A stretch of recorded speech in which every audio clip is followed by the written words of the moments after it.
Real Hebrew Israelites coming to you week in and week out, prophesying the return of the Most High and His Heavenly Son. All praises and honor and glory to Yahweh, Ba'Hashem, Yahweh Shai, Ba'Hashem, Rachak Kodash. Double honors to the apostles out in New York, Great Millstone, GMS. Honors to all Akim around the planet, lifting up the name of Yahweh while Yahweh Shai. In truth and sincerity. Excuse me. And, shalom to those who join in on the comment boards and make comments and watch afterwards. It's Brother Uriah from GMS Chicago. And as you see in the title, it says the importance of learning the Hebrew. Brothers who watched our live show earlier this week, we had to cast out some demons, doing exorcism, and while we were doing it, we were speaking in the Hebrew, and we did the curses and the blessings, but then we went to see more after repeating it and praying to the Lord and rebuking the demon. It was more we want to say, and it's like, well, shit, I'm speaking the Hebrewish, trying to tell the demon this or that to remove themselves, and it just made my spirit, sad, and kind of cut myself. I was supposed to be the Hebrew, teacher here in our camp, and I'm struggling for a Hebrew word, which of course we will all do to a certain degree, because one of the things that we lost when we got kicked out of our kingdom was our language, okay? But when you're praying and you're dealing, especially against demons, you need to know this Hebrew. Excuse me. You need to know the Hebrew.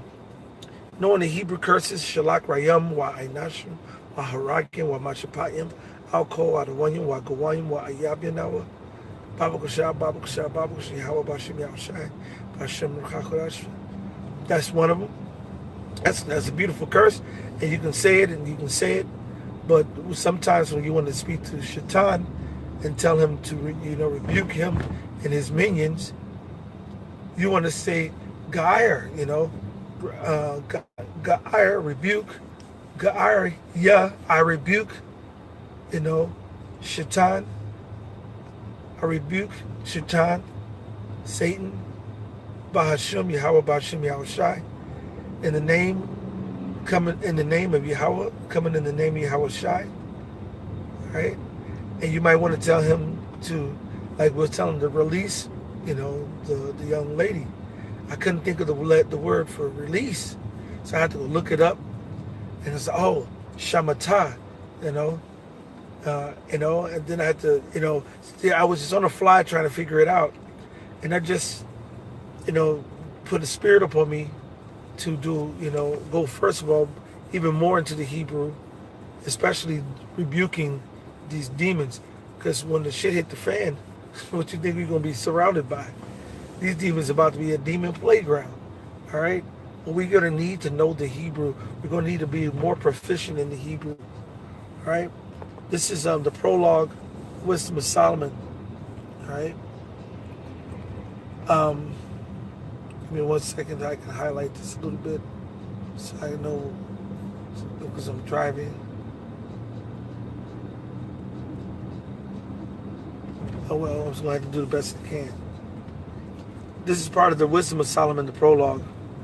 To the intent that those which are desirous to learn and are addicted to these things might profit much more in living according to the law.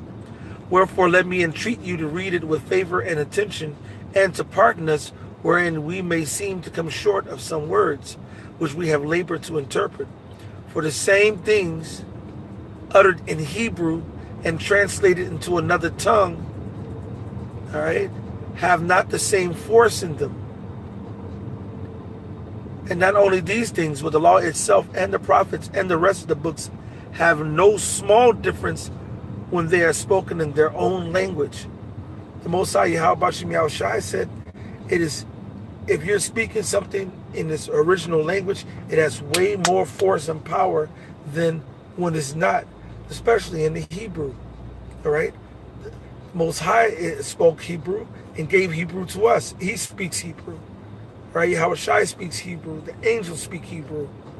All right? That's our native tongue. And when we sing, when we say a prayer, even if it's the Lord's Prayer or a blessing or anointing prayer, when we do it in the Hebrew, which one has more force? Our Father which art in heaven, hallowed be thy name. Thy kingdom come, thy will be done in earth as it is in heaven.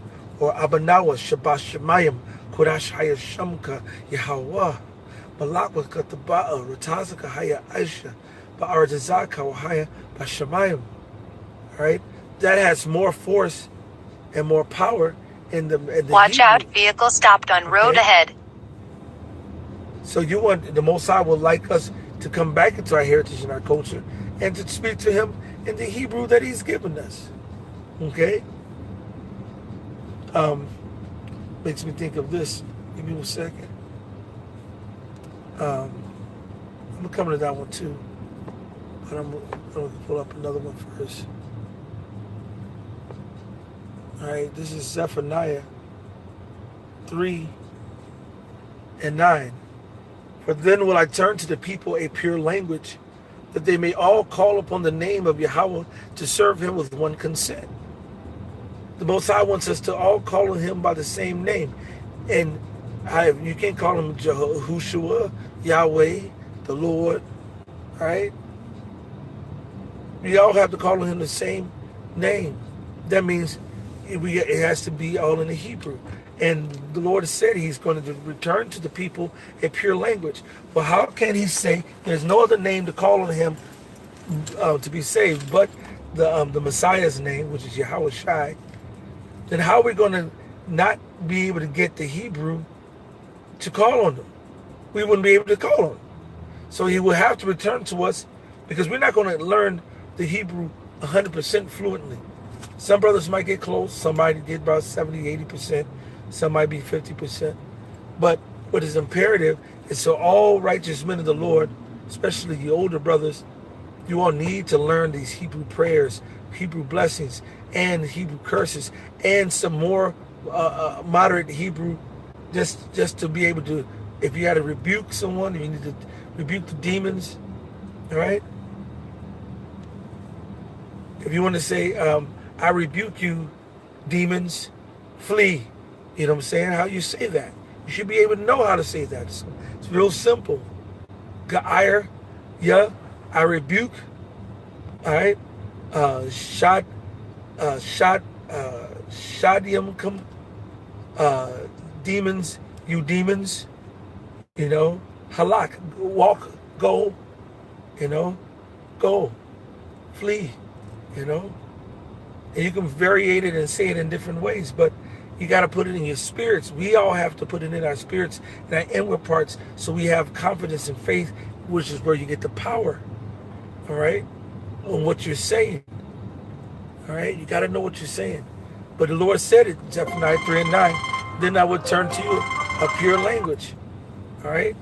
Mosiah said he's going to turn to us a pure language. That's the Hebrew, okay? This is an example of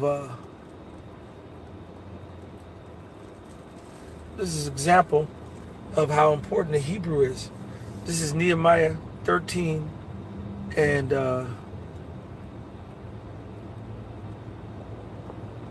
let's see, I'll start with 23. In those days also saw I Jews that had married wives of Ashdod, of Ammon, and of Moab, and their children after this Ashdod, and could not speak in the Jews' language, but according to the language of each people. So envision Nehemiah walking down the way, seeing a group of Israelites, and obviously spoke and say, hey, shalom, or observed them speaking when they couldn't speak in their own language, all right? Because it said it could not speak in the Jews' language, which is, and it would teach them basically their heritage and their culture, and to be contrary to their heritage and culture, which is one of the reasons why we're in trouble as we speak. Right? So this is what happened. He said, and I contended with them and cursed them and smote certain of them and plucked off their hair and made them swear by God, saying, ye shall not give your daughters unto their sons, nor take their daughters, or it's like you should not give your daughters unto their sons, nor take their daughters unto your sons, or for yourselves. Okay? It's a big deal. It's a big deal not to be a Hebrew Israelite and don't teach your people their language, their culture. It's an abomination. Okay? It's an abomination, man. It's like his cars pulled over. So this is what happened when Nehemiah, which was a prophet of the Lord, saw Israelites who were raising children outside of the customs and outside of their language. That's how important it is to speak in your own native tongue, to have the force of speaking in the pure Hebrew. Okay? Matter of fact, there's some other ones. All right? Give me 1 second.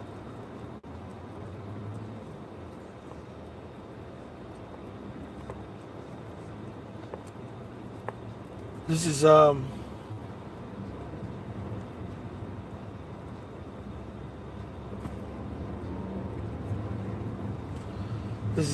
this is Acts 26:14. And when we were all fallen to the earth, I heard a voice speaking unto me and saying in the Hebrew tongue, Saul, Saul, why persecutest thou me? It is hard for thee to kick against the pricks. Why did Yahweh speak to Paul in the Hebrew tongue? He could have spoke to him in any language. Paul was multilingual anyway. Okay? But why? Because the Most High, Yahweh wants us to deal in the Hebrew. All right? This is Acts 22:2. And I'll start with 1. Men and brethren and fathers, hear ye my defense which I make now unto you. And when they heard that he spake in the Hebrew tongue to them, they kept the more silence. And he saith, I am verily a man which is a Jew, born in Tarsus, and so forth. But guess what? They took even more. They were more silent. Why? Because he was speaking in the Hebrew.